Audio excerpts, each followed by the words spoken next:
This is the Avenue of the Dead.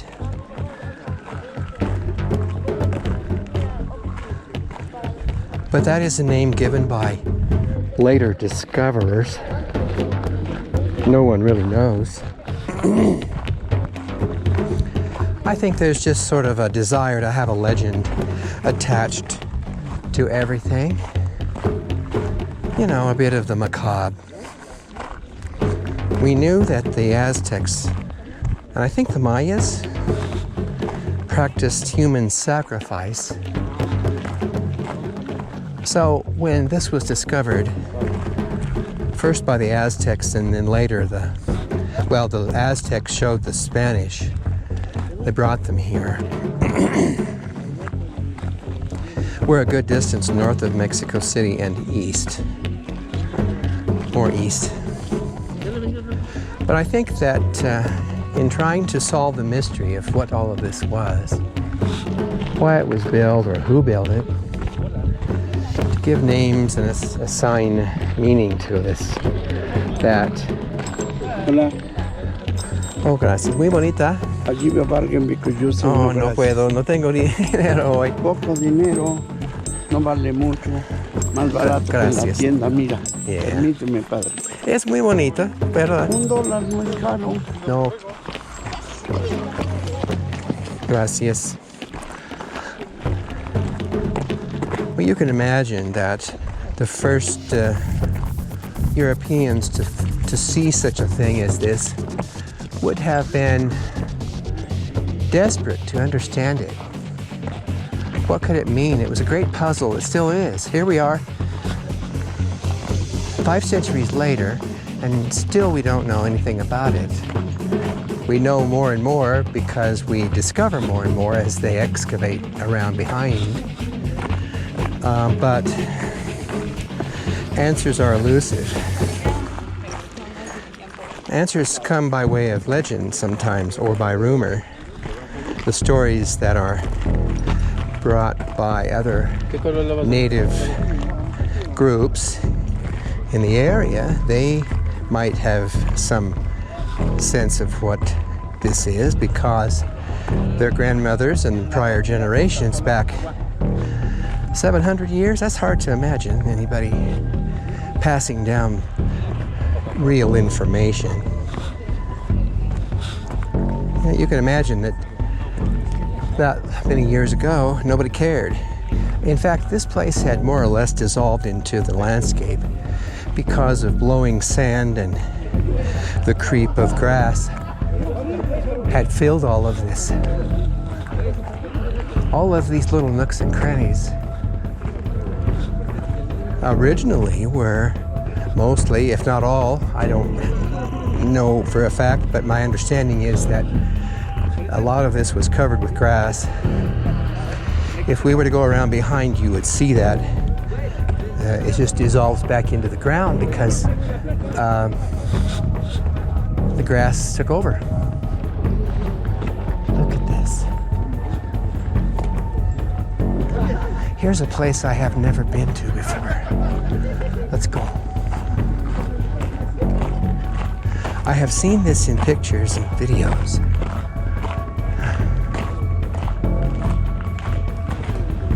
Wow. Look at that. And some kind of a water basin, perhaps. There's a jaguar up there. Look. The animal. I have never seen this. There's an explanation there, but it's weathered badly, and I'm going to keep moving.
I was here in 1975, my group had left soon after, walking around here. They took off to the big pyramid, and I turned back and spent a good 15 minutes here alone.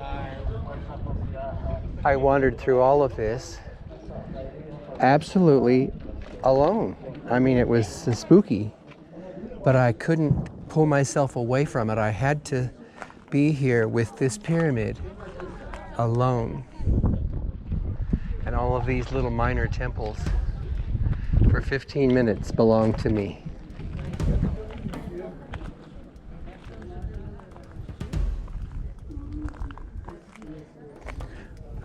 Somebody asked me today, are there other pyramids out here, little ones?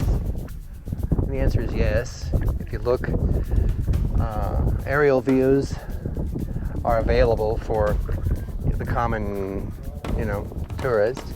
And you can see a bunch of these little temples out there. That one, very likely, is just like the one standing here next to me. But they've only had so many years of expertise, excavation, archaeology to apply to this. They were correct in not jumping in too quickly, and now they're being much more cautious. And there will be more to uncover for the next century at least. They've done a really good job of preserving what's here. And some of the less interesting places, which I walked through many hours ago when we first arrived, way at that end, those are new to me. I had not seen those before. Subir y bajar solo por las escaleras. So that's because I saw somebody actually go up this ramping thing on one of the last tiers of the big pyramid. I was just standing there kind of at the edge, and all of a sudden this young guy came zooming up past me. He had ramped up. Oh God.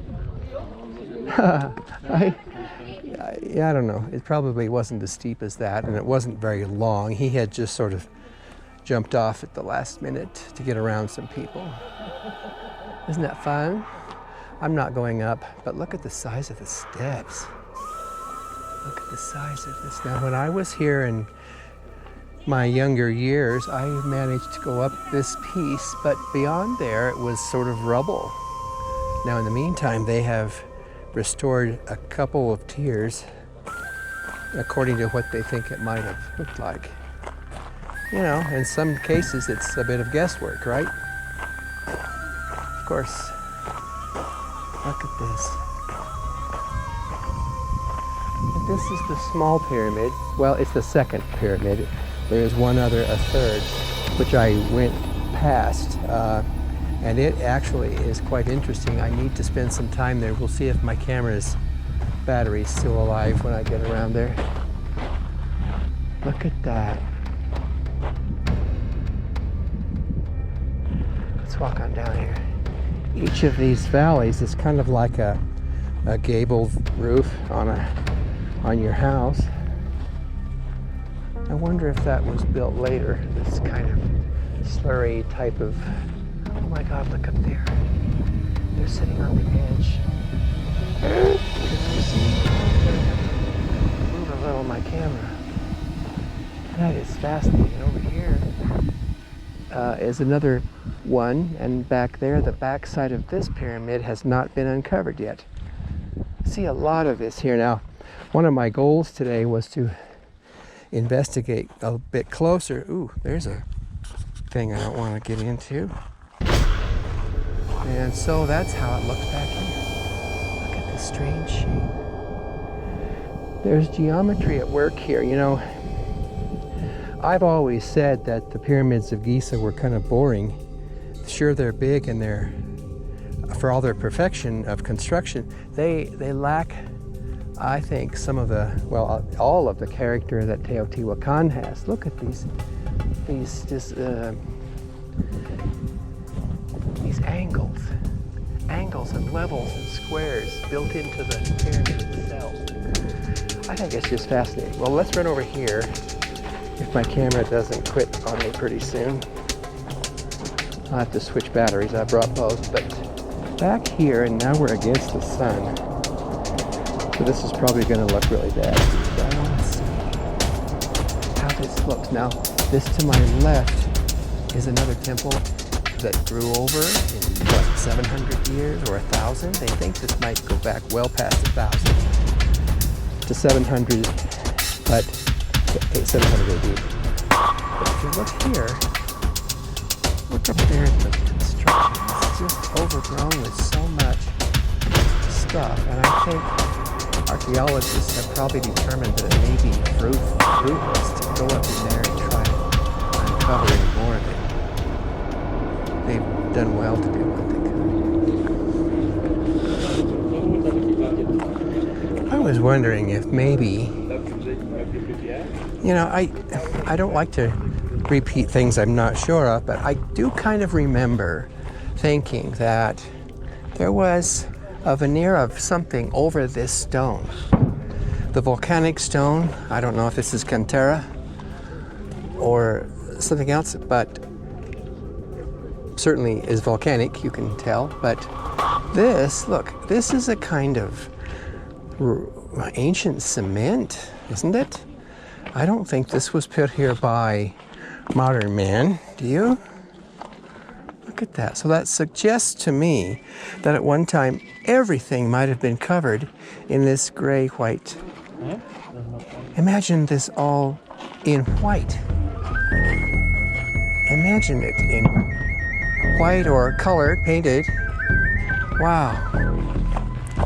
I want to come back around here and just see something quickly.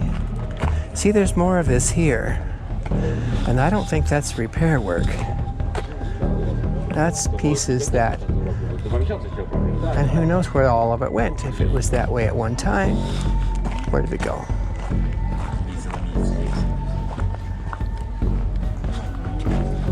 Look at these steps. See, even these steps are different. See, it's a white concrete-like material, and you get up here so far, and it disappears, becomes this rugged stone again. I have a feeling all of this at one time was covered in white. Oh my gosh, look over there.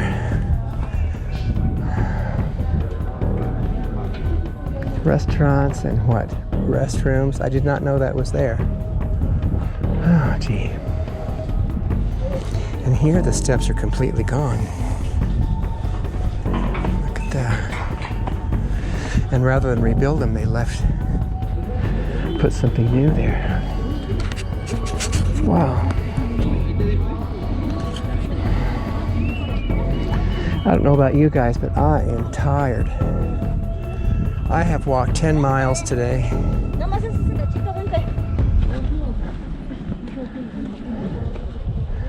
I'm gonna run down there to the restroom anyway.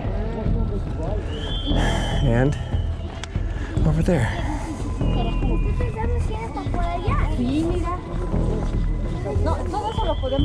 Exclusivo. Only entrance. Look at the living quarters. Quetzalpapatl. Oh, there it is again. Quetzalpapatl. Papatl. No one gonna help me.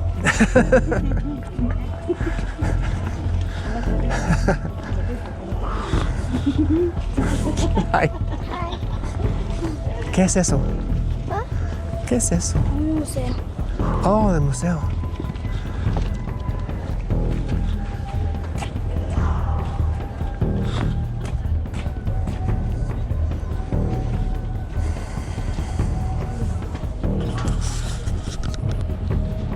Here I just want to walk around and show you what's remaining of the original painting in this room. Now, I don't know the story of this room. It's quite unique. It has a bit of legacy to it. But I don't know enough to say. I'm just looking like you are the first time. I have not been to this room before. The man there said that this floor was added later because what was here was really bad. But look at that. And so I'm out here on this porch that you saw a bit ago. And here, I wanted you to see this. There are not a lot of these serpent heads in this area, this half of the place. I think they're all in the other.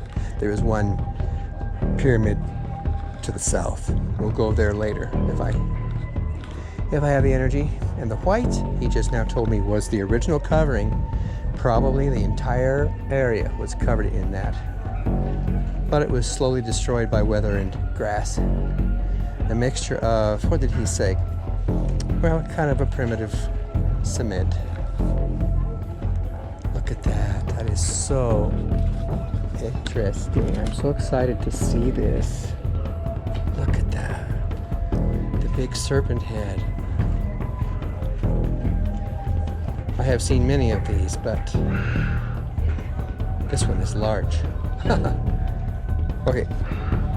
I'm now going to go back to the museum and look around here. Isn't this fun? I don't know what this was.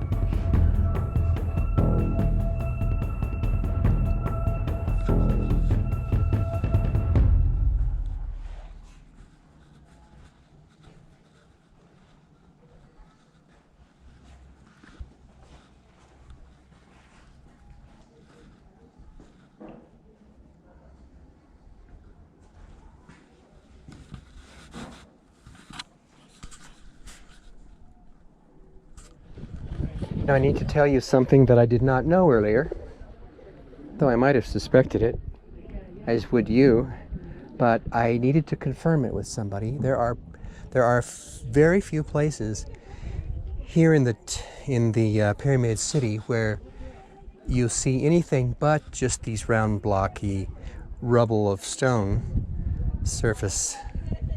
But in fact, there are several places where it is a kind of concrete.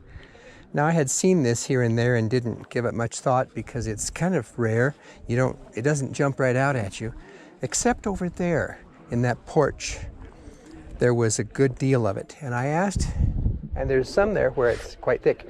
So I asked the guy there and he said, yes, these, probably the entire city was covered in that white plaster. Well, you see it here as a kind of concrete. Now, granted, some of these pieces are patches from modern times, but otherwise, much of this is natural. So if you were to look here and see this brown, I can't tell where I'm pointing. The brown is original, this gray here, this white with the painted surface is how this supposedly might have looked originally, and somehow this painted surface has survived. Now, he told me that the reason that there is so little of it left is that invasive grasses, what he called nature, he called it naturaleza, which means rain and wind and blowing sand eventually eroded it. Probably wasn't worth anything to be stolen for, by other civilizations, but it just wore away. Which answers your question, perhaps, did this originally look with, did it originally have all of these bumpy stones? And the answer apparently, presumably, is no. It would have been this concrete surface. And if you scan around now, as I do this now, I look around and I see a lot of these. I don't know, bunches, but they're just little patches of a square yard or two. 2-3 square yards of it. And so that's that. I think that's real interesting. I have wondered all my life, was it originally like this? Because if you look at old churches in Querétaro, for example, you will see this kind of construction unless it's been plastered over. And that is exactly what the ancient people did here as well.